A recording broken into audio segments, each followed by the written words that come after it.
Hello student, कैसे हैं आप सब। उम्मीद करता हूँ आप सब अच्छे होंगे, मस्त होंगे, बेहतर होंगे, आपकी पढ़ाई बेहतर चल रही होगी बच्चों। और प्रकाशिकी में आपका चल रहा था प्रिज्म में अपवर्तन। ये चैप्टर का नाम ही था बच्चों प्रिज्म में अपवर्तन। चूँकि ये जो किरण प्रकाशिकी है बच्चों, इसमें कई सारे खंड हैं और अपवर्तन से संबंधित प्रिज्म में जो अपवर्तन होता है इससे संबंधित 2 और 3 अंक वाले प्रश्न आज हम देखेंगे। मुख्य रूप से 1 और 2 नंबर में क्वेश्चन पूछा जाता है इस चैप्टर से, ऐसे क्वेश्चन देखेंगे। अब हमारा टास्क ये रहता है कि हम हर एक टॉपिक पर आपको वीडियोज प्रोवाइड कर दें ताकि ऐसा कोई भी बच्चा ना हो जो अदर स्टेट से पढ़ाई कर रहा हो हमारे चैनल में और उसको दिक्कत जा रही हो। जैसे जो एमपी बोर्ड में 2023 में हट चुका है वो भी हम आपको वो टॉपिक हम आपको प्रोवाइड कर देते हैं ताकि अदर स्टेट का बच्चा प्रॉब्लम में ना जाए और ऐसा ना लगे कि हमें ऐसे क्वेश्चन नहीं मिल रहे हैं। प्रेजेंट टाइम में बच्चों मैक्सिमम वीडियोज आपको देने की कोशिश करता हूँ। इंपॉर्टेंट क्वेश्चन वगैरह हो गया, क्वेश्चन बैंक का सलूशन वगैरह हो गया, ऐसे वीडियोज भी आपके लिए लाता रहता हूं। तो आप लोगों से बस उम्मीद है कि आप लोग वीडियो देख लिया करें। प्लेलिस्ट में आपको ऑलरेडी वीडियो एडेड मिलेंगे तो आप लोग प्लेलिस्ट जरूर विजिट करें। तो पहला क्वेश्चन है, देखिएगा, दूरदर्शी की नेत्रिका का द्वारा छोटा होता है क्यों। देखो, नेत्रिका लेंस का काम क्या है, प्रकाश किरणें उस लेंस से निकलकर आंख तक पहुंच जाए। अब हम जहां से देखना चाहते हैं तो उसकी संपूर्ण प्रकाश किरणें हमारे आंख तक पहुंचे, इसलिए नेत्रिका लेंस को छोटा रखा जाता है ताकि उससे जो भी किरणें निकले हमारे आंख में प्रवेश कर जाएं।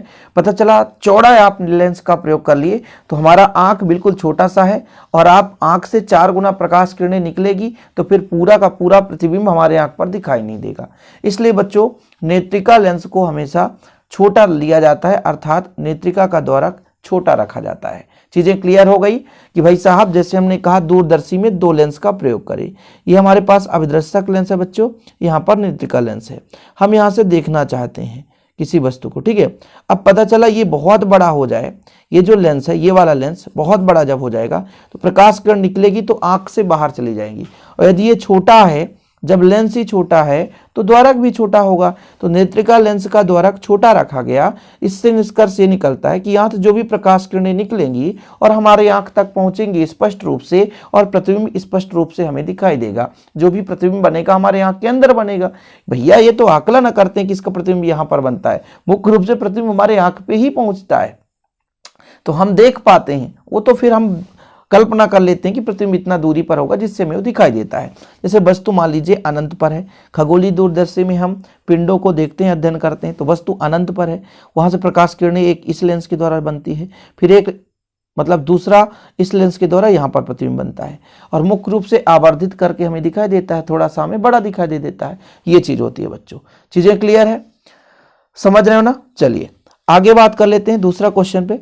यदि नेत्रिका की फोकस दूरी कम कर दी जाए, नेत्रिका की फोकस दूरी कम कर दी जाए, ये जो फोकस दूरी है इसकी फोकस दूरी, अब फोकस दूरी कम होगी मतलब लेंस ही छोटी कर दी जाए तो सूक्ष्मदर्शी की आवर्धन क्षमता का क्या प्रभाव पड़ेगा। देखो जरा, आवर्धन क्षमता सूक्ष्मदर्शी के लिए यहाँ पर m बराबर कितना होता है, फार्मूला 1+d/f।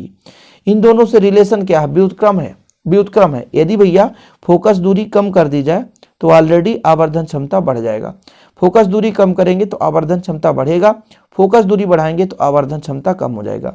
एक दूसरे के इनवर्स प्रोपोर्शनल है, व्युत्क्रमानुपाती है बच्चों, व्युत्क्रम, समझ रहे हैं ना।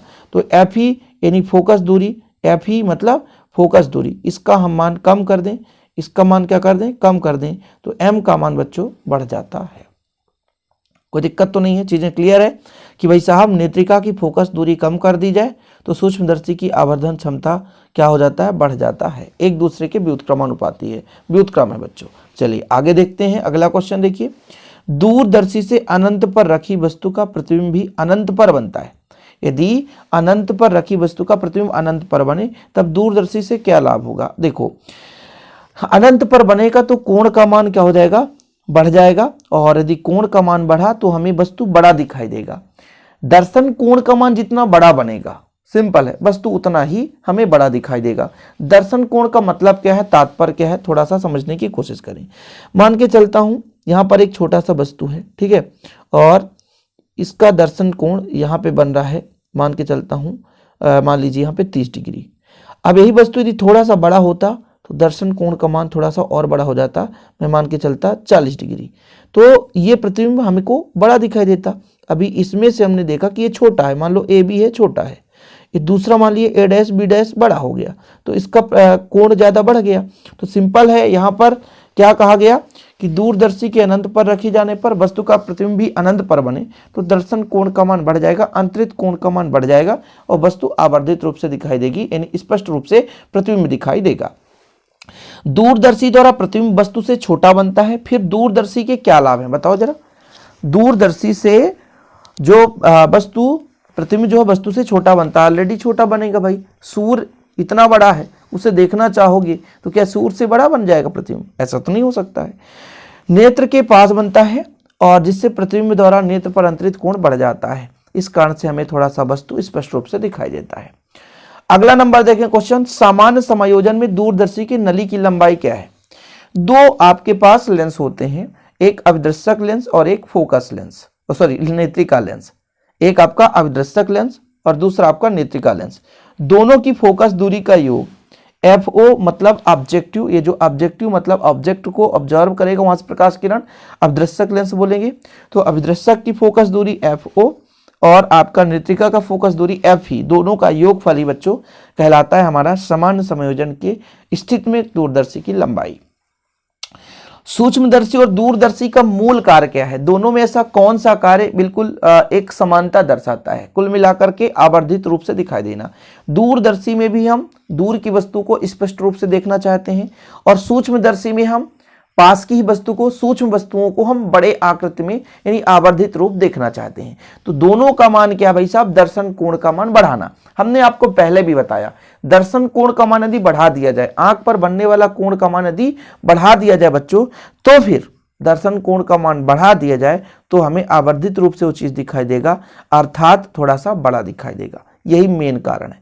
दूरदर्शी और सूक्ष्मदर्शी का मूल कार्य, दूरदर्शी सूक्ष्मदर्शी दोनों में एक ही कार्य है मुख्य रूप से, कि जो हमारे आंख पर दर्शन कोण का निर्माण होता है उसके मान को बढ़ाना। यदि दर्शन कोण का मान बढ़ जाएगा बच्चों तो ऑलरेडी वस्तु जो है आवर्धित रूप से स्पष्ट रूप से दिखाई देती है। चलिए अगले क्वेश्चन पर चलते हैं। अगला क्वेश्चन क्या कहता है भाई साहब, यहां पर देखिए आप लोग, खगोलीय दूरदर्शी में अंतिम प्रतिबिंब वस्तु के सापेक्ष उल्टा बनता है। खगोलीय दूरदर्शी किसे बोलते हैं? खगोलीय दूरदर्शी का मतलब ये होता है बच्चों कि आकाशीय पिंडों को देखना, आकाश में गए उपग्रह को देखना, ये आपका बच्चों कहलाता है खगोलीय दूरदर्शी। तो जब हम खगोलीय दूरदर्शी से देखते हैं तो वस्तु उल्टा बनता है, तो भी हम उसका अध्ययन कर सकते हैं, क्योंकि उल्टा है तो इसमें क्या दिक्कत है? वस्तु को उल्टा है तो हम उल्टा देख लेंगे, लेकिन स्पष्ट रूप से दिखाई देना चाहिए बस। तो खगोलीय दूरदर्शी जो है किसी भी पिंड का, किसी भी मान लीजिए ग्रह उपग्रह का जो प्रतिबिंब है स्पष्ट रूप से बनाता है। उल्टा बनाए फिर भी उसको हम आसानी से देख सकते हैं, आसानी से उसका अध्ययन कर सकते हैं। तो इसमें मुख्य रूप से ये होता है, दूरदर्शी में एक चीज ये है कि जो प्रतिबिंब है स्पष्ट रूप से दिखाई देना चाहिए, उल्टा है तो भी हम उसको समझ सकते हैं, इसलिए यहाँ पर कोई प्रॉब्लम नहीं होती है। खगोलीय पिंड समानता नेत्र से स्पष्ट दिखाई नहीं देता है तथा प्रतिबिंब उल्टा बनने पर खगोलीय पिंड के अध्ययन में कोई कठिनाई नहीं होती है। देखो क्या बोल रहा है, खगोलीय पिंड समानता नेत्र से स्पष्ट दिखाई नहीं देते हैं। अच्छा, खगोलीय पिंड का मतलब ये हुआ यदि खगोलीय पिंड है बच्चों, ऊपर की पिंड है, तो वो हमें नेत्र से स्पष्ट दिखाई नहीं देते, और यदि हम वहीं पे खगोलीय दूरदर्शी का प्रयोग करेंगे, वही चीज है ना, खगोलीय दूरदर्शी का प्रयोग करेंगे तो हमें प्रतिबिंब स्पष्ट दिखाई देगा, प्रतिबिंब स्पष्ट बनेगा। और जब प्रतिबिंब स्पष्ट हमें दिखाई दे रहा बच्चों तो उल्टा भी बनेगा, फिर भी हमें कठिनाई नहीं होगी।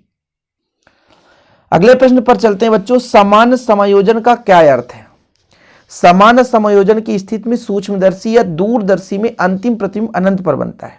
इस स्थिति में नेत्र श्रांत अवस्था में होता है और उस पर कोई तनाव नहीं होता, क्योंकि इसका कारण है, यहां पर भी एक क्वेश्चन मिला था, जरा ध्यान दीजिए, यहां पे कहीं पे एक क्वेश्चन था ना, दूरदर्शी से अनंत पर रखी वस्तु का प्रतिबिंब अनंत पर बनता है।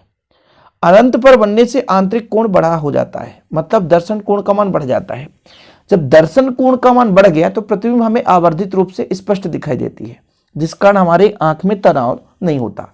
अब जैसे आप किसी वस्तु को देखना चाहें, आपके पैर में एक छोटा सा मान लीजिए कील लग गया, छोटा सा कांटा लग गया, अब वो कांटा नहीं दिखाई देता है, इतना सूक्ष्म है, तो आप इतना आंख में प्रेशर देकर देखते हैं, और यदि कोई चीज स्पष्ट रूप से बड़ा सा कांटा लगा तो आसानी से आप उसे निकाल सकते हैं। बड़ा सा कील लगा तो आसानी से निकाल सकते हैं। इसी प्रकार ये बताया गया कि भाई साहब समान समायोजन में वस्तु का प्रतिबिंब अनंत पर बन रहा है, जिससे दर्शन कोण का मान अंतरित कोण का मान जो बड़ा हो जाता है।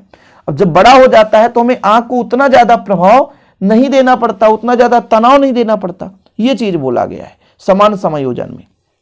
चीजें समझ गए ना कि भाई अनंत पर प्रतिबिंब बन रहा है, इससे आंख पर दर्शन कोण का मान बढ़ गया, सिंपल है, दर्शन कोण का मान बढ़ गया, जिससे स्पष्ट रूप से हमें दिखाई देती है वस्तु।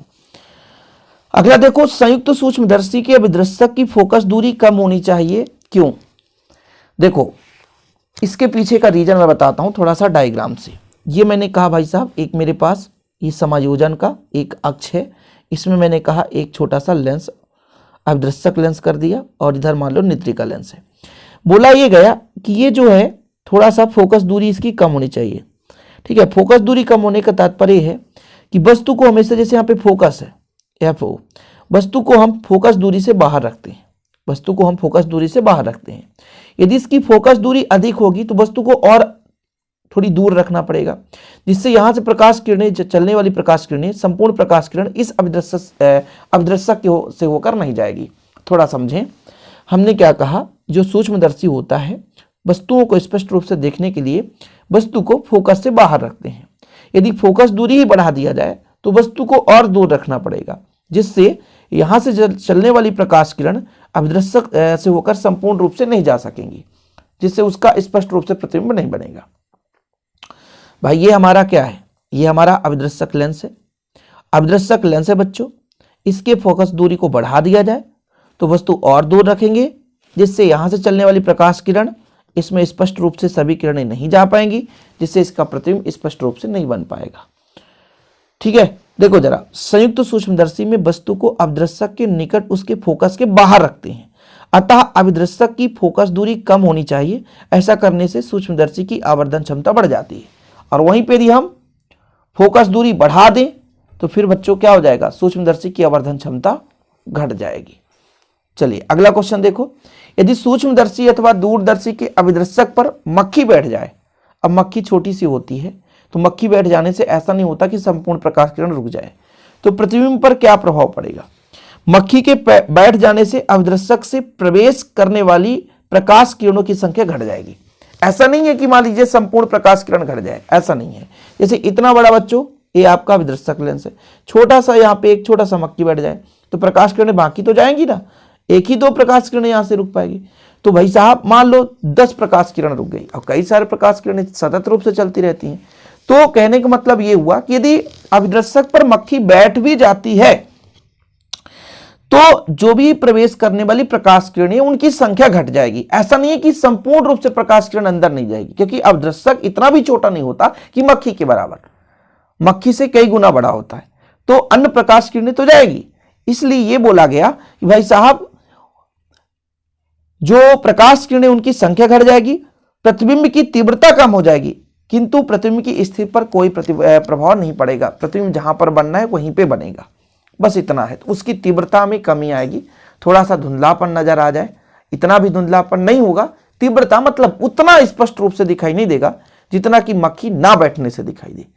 तो ये मक्खी बैठ जाने से ऐसा नहीं कि प्रतिबिंब नहीं बनेगा बच्चों, ठीक है। चलिए, साथ में हमने 2 अंतर आपको ऑलरेडी कराया था, लेकिन ये 3-3 नंबर का अंतर है और जरूरी भी है बच्चों, इसलिए एक बार फिर से इनको देख लो। संयुक्त सूक्ष्मदर्शी और खगोलीय दूरदर्शी में अंतर देख लो, फटाफट यहां पर देखना। संयुक्त सूक्ष्मदर्शी का काम क्या होता है, ये सूक्ष्म वस्तुओं को आवर्धित रूप से बड़ा बनाकर दिखाता है। तो संयुक्त सूक्ष्मदर्शी का उपयोग हम सूक्ष्म वस्तुओं को आवर्धित रूप से देखने के लिए करते हैं। खगोलीय दूरदर्शी में बच्चों इसमें हम आकाशीय पिंडों को स्पष्ट रूप से देखने के लिए करते हैं। संयुक्त सूक्ष्मदर्शी में जो अभिदर्शक की फोकस दूरी होती है वो नेत्रिका की फोकस दूरी की तुलना में कम होती है। अब ये थोड़ा सा आपको डाउट में रखता हूं, कैसे हो गया सर?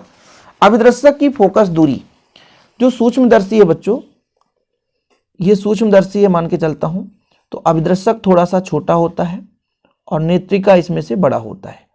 तो भैया यदि यहाँ पर लेंस छोटा है तो इसकी फोकस दूरी भी कम होगी और इसका द्वारक भी कम होगा, ठीक है, इसका द्वारक भी कम होगा।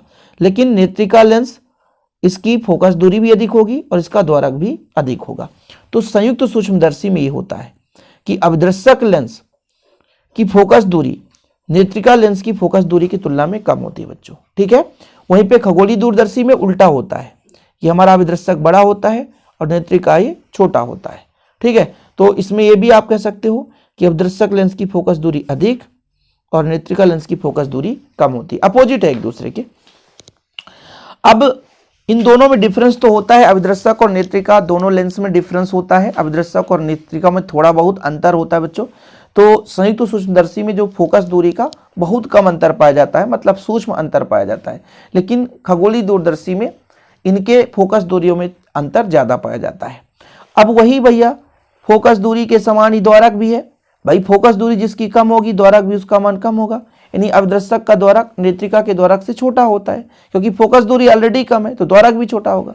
खगोलीय दूरदर्शी में उल्टा हो जाएगा, अभिदृश्यक का द्वारक नेत्रिका के द्वारक से बड़ा होता है। इसी के साथ साथ दूसरा अंतर ये भी तैयार करना बच्चों, अपवर्ती और परावर्ती दूरदर्शी में अंतर। ये सब 2-2 अंक 3-3 अंक वाले क्वेश्चन है, बन जाते हैं, कभी कभी पूछा जाता है, इसलिए आपको तैयार करना है। अपवर्ती में बच्चों जो भी अभिदृश्यक होता है उसमें उत्तल लेंस का प्रयोग होता है, ये मेन डिफरेंस है। और परावर्ती में एक अपरवलयाकार दर्पण प्रयोग किया जाता है अभिदृश्यक के रूप में, या अवतल दर्पण का प्रयोग किया जाता है। समझ रहे हैं, सबसे बड़ी यहाँ पे अंतर इसमें डिफरेंस यही है कि अपवर्ती दूरदर्शी जो है, जैसे खगोलीय दूरदर्शी में अभिदृश्यक एक उत्तल लेंस होता है, लेकिन वहीं पे हम परावर्ती दूरदर्शी की बात करें बच्चों, परावर्ती है, ठीक है, ये परावर्ती दूरदर्शी। परावर्ती दूरदर्शी में यदि हम बात करते हैं तो जो हमारा अभिदृश्यक लेंस है वो लेंस ना होकर के एक परवलयाकार दर्पण होता है। अपवर्ती दूरदर्शी का एक आध एग्जाम्पल बताओ तो खगोलीय दूरदर्शी, पार्थिव दूरदर्शी, ये अपवर्ती दूरदर्शी हैं। परावर्ती दूरदर्शी में बच्चों न्यूटनी दूरदर्शी, या जिसे हम कैसेग्रेन दूरदर्शी भी कह सकते हैं, न्यूटनी दूरदर्शी या कैसेग्रेन दूरदर्शी, ये आपके कौन सी दूरदर्शी है? परावर्ती दूरदर्शी। अपवर्ती दूरदर्शी में बच्चों वर्ण विपथन और गोली विपथन में दोष होता है, इसलिए अंतिम प्रतिबिंब थोड़ा सा स्पष्ट रूप से दिखाई नहीं देता, लेकिन परावर्ती दूरदर्शी में नहीं होता ऐसा। इसमें ना तो कोई वर्ण विपथन ना तो कोई गोली विपथन, किसी प्रकार का दोष नहीं पाया जाता और प्रतिबिंब स्पष्ट रूप से दिखाई देती है। अपवर्ती दूरदर्शी में प्रतिबिंब स्पष्ट रूप से दिखाई, भाई साहब यहां पर देखो एकत्रित करने की क्षमता कम होती है, इसी कारण से प्रतिबिंब स्पष्ट रूप से दिखाई नहीं देता, मतलब अपेक्षाकृत कम चमकीला दिखाई देता है। पहले ही बता दिया गया ना, इसमें कुछ दोष पाया जाता है, लेकिन परावर्ती में नहीं होता। बेहतरीन रूप से संपूर्ण प्रकाश किरण को एकत्रित करने की क्षमता होती है। इस प्रकार की दूरदर्शी में जो भी प्रकाश किरणें आती है उसको एकत्रित करने की इसमें क्षमता होती है, और अंतिम प्रतिबिंब जो होता है वो चमकीला दिखाई देता है, स्पष्ट रूप से दिखाई देता है। इसमें कम समायोजन करना पड़ता है, इसका प्रयोग आसान है, लेकिन इसको थोड़ा सा समायोजन करना कठिन है, इसलिए भैया इसका प्रयोग करना भी आसान नहीं है। इसकी लंबाई अधिक होती है अपवर्ती में, और परावर्ती में इसकी लंबाई कम होती है। हम मैक्सिमम चाहते हैं बच्चों आपको क्वेश्चन कराएं, चलिए एक आध दो न्यूमेरिकल क्वेश्चन भी आपको करा देते हैं। तो देखिए न्यूमेरिकल क्वेश्चन एक है कि एक संयुक्त सूक्ष्मदर्शी के अभिदृश्यक की आवर्धन क्षमता 8 है। अभिदृश्यक का मतलब क्या होता है बच्चों, यहां पर थोड़ा सा ध्यान देंगे कि आवर्धन क्षमता को m से दर्शाते हैं, अभिदृश्यक मतलब MO, कितना है हमारे पास 8 है, ठीक है। अभी थोड़ा समझने की कोशिश करेंगे, प्लस माइनस भी हम यहाँ पर आपको बताएंगे। नेत्रिका की आवर्धन क्षमता 4 है, ठीक है, मतलब यहाँ पर जो ME है वो 4 है। अभिदृश्यक में हमेशा निगेटिव होता है बच्चों, क्या होता है? निगेटिव होता है, ठीक है। तो सूक्ष्मदर्शी की आवर्धन क्षमता बताओ, तो m बराबर हो जाएगा MO इंटू ME, तो कितना हो जाएगा? m बराबर -8 × 4 बराबर -32। ये आपका आंसर हो गया। यदि ऐसे क्वेश्चन आ जाए तो फिर कोई दिक्कत नहीं होनी चाहिए, बन जानी चाहिए। दूसरा प्रश्न बच्चों, एक संयुक्त सूक्ष्मदर्शी का कोणीय आवर्धन 10 है, ठीक है। कोणीय आवर्धन मतलब m बराबर कितना है? 10 है। यदि प्रतिबिंब द्वारा नेत्र पर अंतरित कोण 6 डिग्री, प्रतिबिंब द्वारा मतलब बीटा बराबर 6 डिग्री है, तो वस्तु द्वारा नेत्र पर अंतरित कोण का मान निकालना है। तो बच्चों m बराबर कितना होता है? बीटा बटे अल्फा, ये सबको पता है, ठीक है। तो मैं अल्फा बराबर कह सकता हूं कि बीटा बटा m हो जाएगा, ठीक है। तो बीटा का मान कितना है? 6, m का मान कितना है? 10, तो इस प्रकार 0.6 डिग्री आंसर हो गया। ऐसे क्वेश्चन 2-2 नंबर में पूछ दिए जाते हैं। तो उम्मीद करता हूं आज के जितने भी क्वेश्चन आप लोग तैयार कर लेंगे। कोशिश यही करता हूं कि आप लोगों को मैक्सिमम समझा सकूं बच्चों, और वीडियो पसंद आए तो प्लीज़ लाइक कर लें। प्लेलिस्ट में आपको जितने वीडियो हैं वो मिल जाते हैं। होमवर्क जो भी दिया जाता है उसे भी आप तैयार करते चलें बच्चों। जय हिंद, वंदे मातरम।